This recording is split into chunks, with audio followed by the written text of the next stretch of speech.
I want 3 estimates. I know. This drives me nuts. We see it all the time. And this video is for all my guys and gals dealing with insurance claims. Storm, hail, wind, hurricane, you name it. Any insurance claim. We get this a lot. 3 estimates, retail guys. Listen, you got to do estimates. This video is not covering that. I just want to get that out of the way right now. Now, when we hear this, what's really going on? I want 3 estimates. The homeowners are thinking this. Hey, I could save money on my claim, or I don't want to pay my deductible, or I could make money on my claim, right? They pay $20,000, I can have a $2,000 deductible. Well, if I get it done for $17,000, I could pocket $1,000, get a free roof, right? This is what customers are thinking. Or the insurance company, this is what they're doing. They're saying, hey, we recommend getting 3 estimates, and they're trying to stonewall the claim. They're trying to wait to get the claim filed. Before you file a claim, we recommend getting 3 estimates. Or, hey, you should get 3 estimates before you choose a contractor. And this is why it's happening. So our job is to educate the homeowner that they don't need estimates, because we know that in our heart of hearts. And we must figure out how to communicate that so they end up going with us and we don't have to go through this whole estimate process. You're going to learn how by sticking around through the end of this video. So the 3 things that you're going to learn. Number 1, how to break the I need an estimate belief. Yes, it is a belief. Yes, it is a false belief. You know that. Now you just need to get the homeowner to guide themselves to that exact conclusion on their own, which I will show you how. Point number 2, why to focus on assessment and not price. More on that. This might be some overlap in other videos, but the reason for that overlap is all objections. And I teach this, by the way, in my objection strategy. Boil down to 3 things. Trust, need, or money. If they don't trust you yet, they don't think they need you or a new roof, or it's a money issue. The deductible objection, estimate objection, these are what?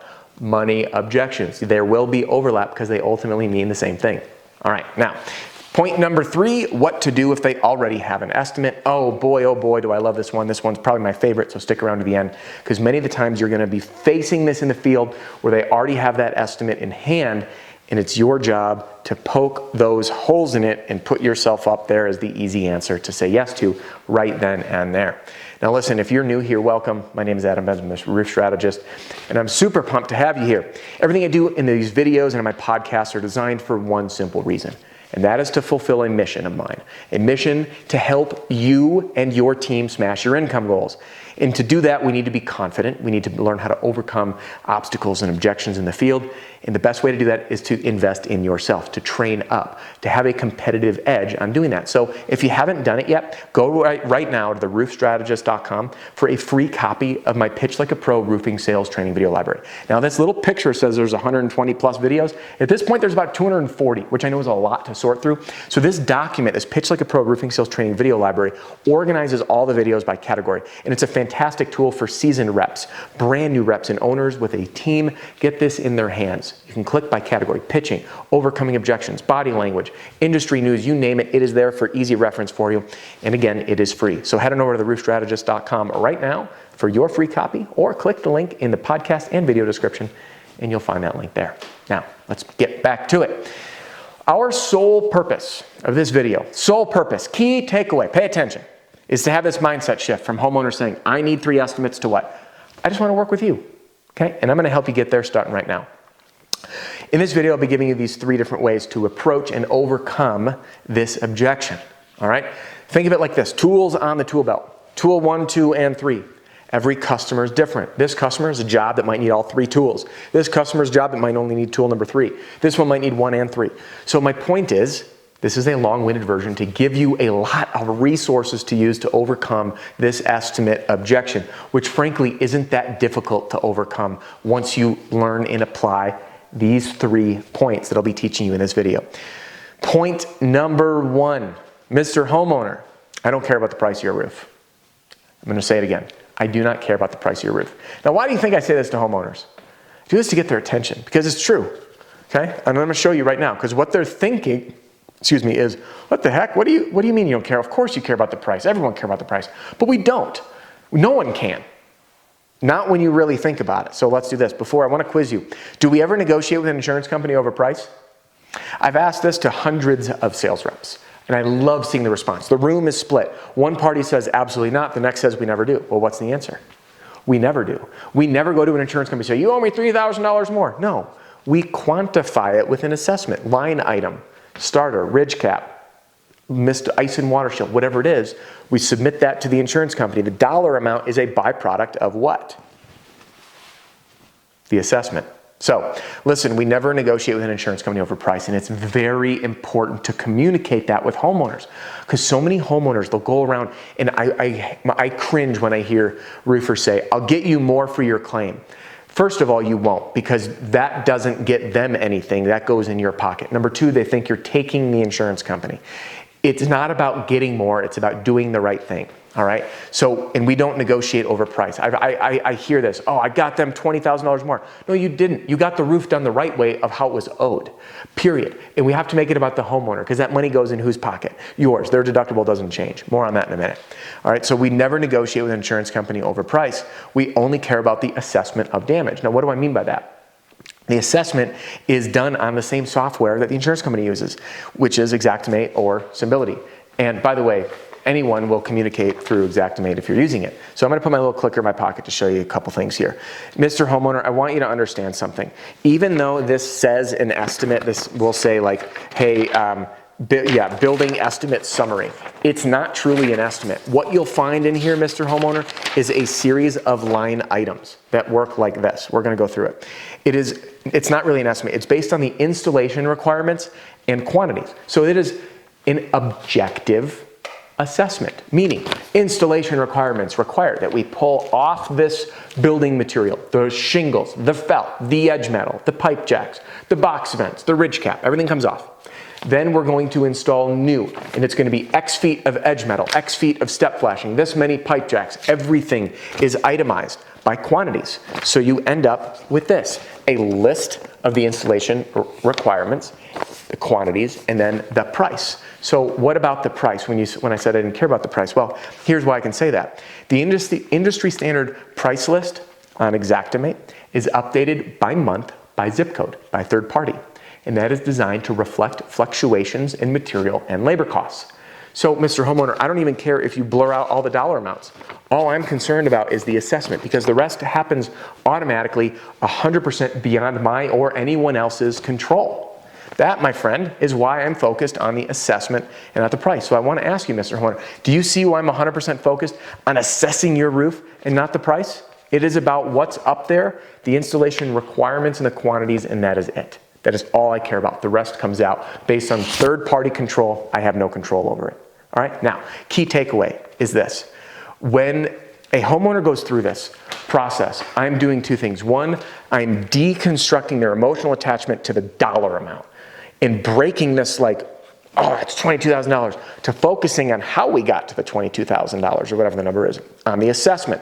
All right? And then number two is getting them to start realizing why it's important to go with you, because you don't control the prices. This is a fixed pricing model. We're removing ourselves from the ability to control pricing because we're placing all of the responsibility on Xactimate. All right? That wraps up point number one. Mr. Homeowner, I do not care about the price. All we care about is the assessment of damage, and then we explain it just like I showed you. Got it? Let's go to point number two. Mr. Homeowner, your deductible stays the same. It doesn't change even if you find a lower estimate. So, Mr. Homeowner, if you're thinking, hey, maybe I could pocket some cash. Well, guess what? Your deductible, $3,000 for example, whether it's a $3,001 claim or a $300,000 claim, doesn't matter. You can also reference the language sent on many of the popular insurance companies. Here's a State Farm claim. On the front it says, if you select a contractor whose estimate is lower or the same as ours, we will pay based off their estimate. Now, Mr. Homeowner, what does that mean? That means if your deductible is $3,000 and I say I can do this roof for $3,000 less, that doesn't mean you don't pay your deductible. It just means the insurance company will pay up to that amount you owe your deductible.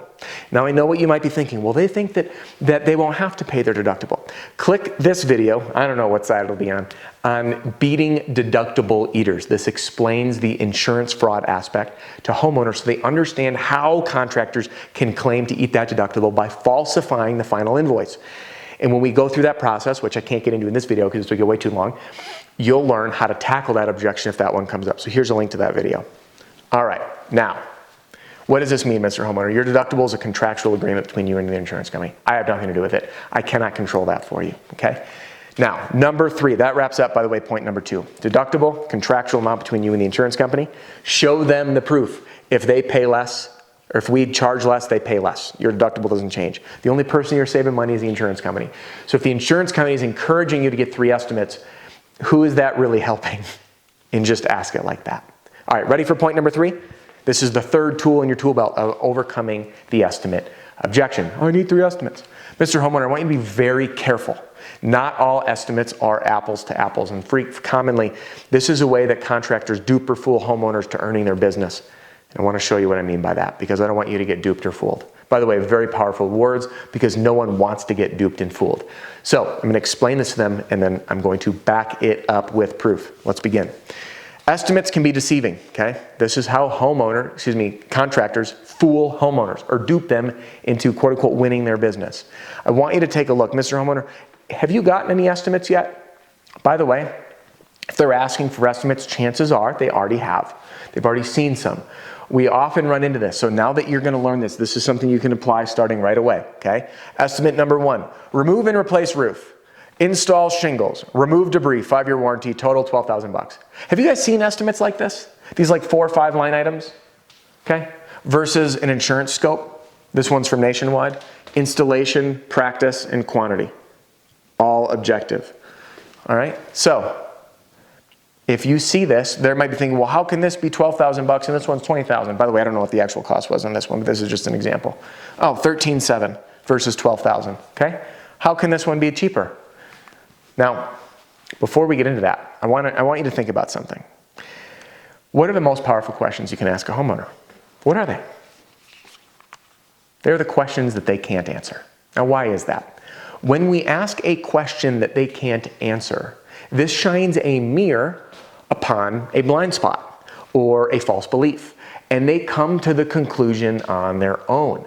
It's very different if I said, Mr. Homeowner, your roof has damage, versus sitting them down and saying, hey, Mr. Homeowner, before I show you the photos of your roof, I want to explain what damage is, why it's covered. So then I explain. Now let's take a look at your roof. Do you see here what we're looking for? Now they see the damage themselves. See how it's way more powerful for them to come to that conclusion on their own versus me saying your roof is damaged, because it's easy for someone to say that. This is the same way. When I ask these questions that they can't answer, they come to the conclusion on their own versus me saying, why are you getting estimates, man? This is silly. You're doing yourself a disservice, all right? So here's those questions. By the way, when they come to this conclusion on their own, you're standing in the house. You've developed that likability and that trust. You will earn the business. So I'm going to show you those questions right now. And by the way, these questions that are behind me, if you've downloaded a free copy of my Pitch Like a Pro roofing sales training video library, if you've purchased any of my program products or services, or if you're signed up for the FAR snapshot, this is the FAR snapshot. Fast action results. This will be in your inbox. And if you're not getting them yet, click the link in the video or podcast description, click on that FAR snapshot, and I'll be sending these to you. That way you have these exact questions to use in the field. Everything behind me will be in your inbox, all right? So questions like this. So again, we're comparing that shady estimate versus the insurance scope. So Mr. Homeowners, and remember the goal is to ask them the questions they can't answer. The top 2 they might. What grade of shingles they're using? I'm like, I don't know. They just told me it was Owens Corning or IKO or GAF for certainty, whatever it is. So they might be able to answer this. Believe it or not, I've seen estimates that don't even specify. What type of underlayment they'd be using? Believe it or not, some scopes don't even say this. Do they tell you if they'd be installing new drip edge and rake edge? And by the way, most homeowners don't know what drip and rake edge is. And they're like, what? No. Because the estimates don't say edge metal usually. Do they say how the valleys would be installed? Most people don't. Did they say if they'd be reusing the step flashing or roof to wall flashing, or are they going to be replacing that with new? Hey, do they tell you what type of pipe boops they're using? Do they tell you what type of ridge cap they're using? That one I should have added on here. Well, you can add that now. So when you ask these questions, you know, if it's high profile ridge or 3-tab shingles, which I know some people use as ridge cap, all of a sudden that homeowner is doing what? They're like, what? Oh no, they didn't say any of that. Now what are they doing? They're realizing that they could have been duped or fooled. And I explain it. Mr. Homeowners, this is how roofers dupe homeowners, okay? Why? Because every decision to reuse building products is made by the roofer. So you might get brand new shingles up over 15-year-old building products. Brand new shingles over edge metal that's 10, 15 years old, or whatever the year is. The only way that roof can come in lower, Mr. Homeowner, is by not doing certain things. So cutting costs on installation or material. Cut rate price equals cut rate install. I'm not willing to cut rates, cut corners to earn your business. and especially by doing it in an unethical way. So, the other thing, Mr. Homeowner, when you start dealing with these estimates that aren't itemized and you don't know what's going on, is you have zero accountability and zero recourse. So what happens if there's an issue? You can't go back to the roofer and say, well, you reuse that because it's not in writing. There's nothing written down that states that that was or should be done. You have no recourse should that go to court for an issue. They're going to say, well, this is what it was. They didn't say that they do it. You didn't ask. You are in the dark. You are literally handing them $12,000, $20,000 for a mystery product. This is how roofers can come in at such low rates, because when they're up there, they're making same-day decisions. How can I get this done the cheapest way possible to leave here and hopefully make some money? All right, so what's the end result, Mr. Homeowner? The end result is this. Car analogies work really well, by the way. This is your current roof. Let's just say it's a 2019 F-150. Dealer serviced for every dealer interval. Washed, detailed, taken beautiful care of. And let's just say this got totaled in a hailstorm, or someone crashed into what was parked on the side of the street. The insurance company writes you a check. And you have a choice. You're like, listen, I could go and shop for, take my time and find that beautiful 2019, similar miles, dealer service records, one owner, clean. Or I can find the budget vehicle that's close and it might have been mudded and beat up, and all of a sudden someone's going to clean it up real nice, and you end up in this ride versus this ride. The old beat up, abused, mudded, off-roaded in vehicle. You're downgrading. You are doing yourself a disservice. So our job is to give you back that 2019 F-150, but even better because it's new. And when you go down this road of playing the estimate game without that accountability, with zero recourse, you're doing yourself a disservice, and you're likely going to end up with an inferior product after the fact. And I do not want that to happen to you. So, Mr. and Mrs. Homeowner, do you see now why getting estimates is actually doing yourself a disservice? Now, I put this in the end so you can see why, like I can quantify that, why I say it's a disservice to get an estimate. But the reality is, in the real world when I'm out there, I open up with that. I'm going to repeat, I open up with that. Mr. Homeowner, I understand you're looking for estimates. It's a normal thing to do. You're looking to see if you can save some money. You're looking to see if someone can do it cheaper. It's a fair market value. But the reality is, Mr. Homeowner, you're doing yourself a disservice by seeking estimates. Now, why is that? I don't care about the price of the roof. I care about the assessment, point one. Point two, your deductible. You owe it whether it's $10,000 or $100,000 or $4,000. It doesn't change, okay? If someone comes in cheaper, you owe your deductible. Point three, no accountability, and I go through all that. So my point is I open with this disservice piece. It's a big piece, all right? So Mr. Homeowner, it's in your best interest, highlight, it's in your best interest to work with a professional insurance restoration contractor who understands the process and can serve you the best, all right? Which might be who? Who are you describing without saying, I'm that guy? Do you notice the power of this? It's in your best interest to work with a professional insurance contractor who understands everything and can serve you the best. Now, who's standing in their house? You are. You're the one that just described it all to them. And then I say, so you can choose anyone you want. And I encourage you to choose someone that you like and that you trust. Who's standing there? Who brought them to this conclusion? You did. Who brought them to the idea that this estimate game could get them duped and fooled? You did. Who taught them that their deductible doesn't change? You did. Who's going to be the easy choice? You are. All right? That's how it works. Then we slide into this powerful transition. Would you like to hear how I can help? Okay? Write this down. Key thing. If you don't use this to transition to that contingency, that's when the homeowner says, I have to think about it. I want to wait and see what the insurance company says. I have to talk to my husband or wife. Because you didn't say this first, you start going through that contingency, they're like, whoa, this guy's trying to sell me something. How did this slip in? He wants me to sign this? But what happens when you say this? Would you like to hear how I can help? If they say yes, yeah, I want to hear how you can help. What happened? They just gave you permission to pitch. They gave you permission to pitch, and you overcame the objection. So you go through all that, and then you say, would you like to hear how I can help? Now it's your time to go into your pitch, and go through the contingency agreement, all right? Powerful, powerful stuff. That little tweak can make the world of a difference. Just like it did for Chase, by the way. I'm pulling up my phone because I want to show you this. Chase texted me today, and he was having a hard time with this, and I went through, I'm just covering up his phone number. He went through this and he texted me, he goes, I just want to personally thank you for taking some time out of your day to have coffee with me at Starbucks. This was in Dallas last week. Since Monday, by the way, the filming of this came in on Wednesday. So 2 days. He says, since Monday I've signed 6 contingency agreements with your advice. I couldn't thank you enough, I was on, yeah, anyway, he continues. I don't need to toot my horn here. Then he says this one. Got some more, thank you again, and this was today. So as of Wednesday, he signed 6, and then he sent me a picture of 3 more. Big key transitions on knocking down this the estimate request issue and explaining this the way I just taught you. It is very, very powerful. So listen, the key points are this: focus on assessment, not price.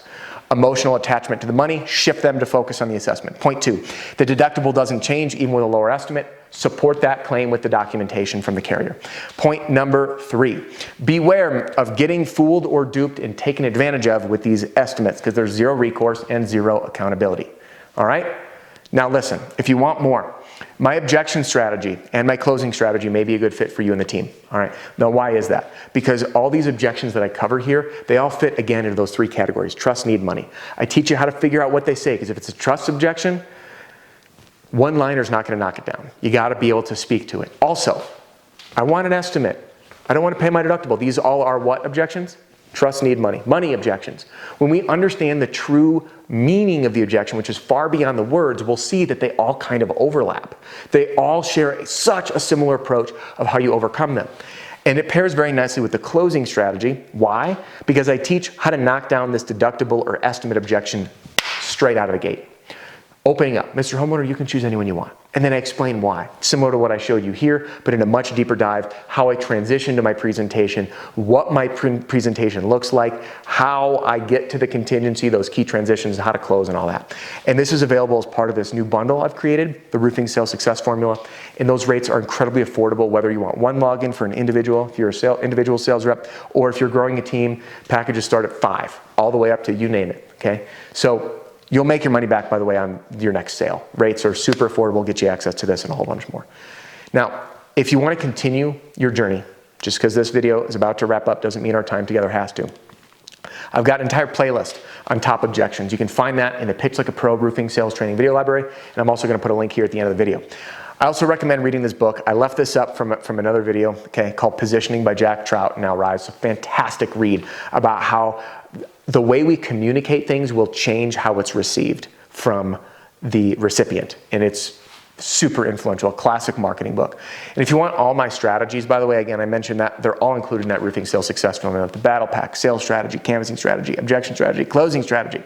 And then owners, so you get access to how to build your dream team and the team plan rollout center. These are in use today by companies trying to reach their first million, as well as companies that are doing 25 to 35 million a year on pace for 50. You name it, they are in use, and they are highly effective with plenty of testimonials you can take a look at, all unsolicited on the next page. And if you are, let's say, an individual rep around a tight budget, the most affordable path to get started is with the battle pack. I get this question a lot, which is why I wanted to put this in here, and you can add on that sales strategy, okay, to get a custom daily sales plan around your goal, and we'll walk you step by step on how to make that happen in real time. And I've got multiple first-year sales reps who've done 6 figures or multi-6 figures using this. All right, now listen, time here, about to wrap up, but I don't want to leave you, because I know that the more you invest in yourself, the more you're going to learn, the more you're going to earn. So to continue, click here to jump into the objection playlist, and click here to get a free copy of my Pitch Like a Pro Roofing Sales Training video library, and I will see you on the next one.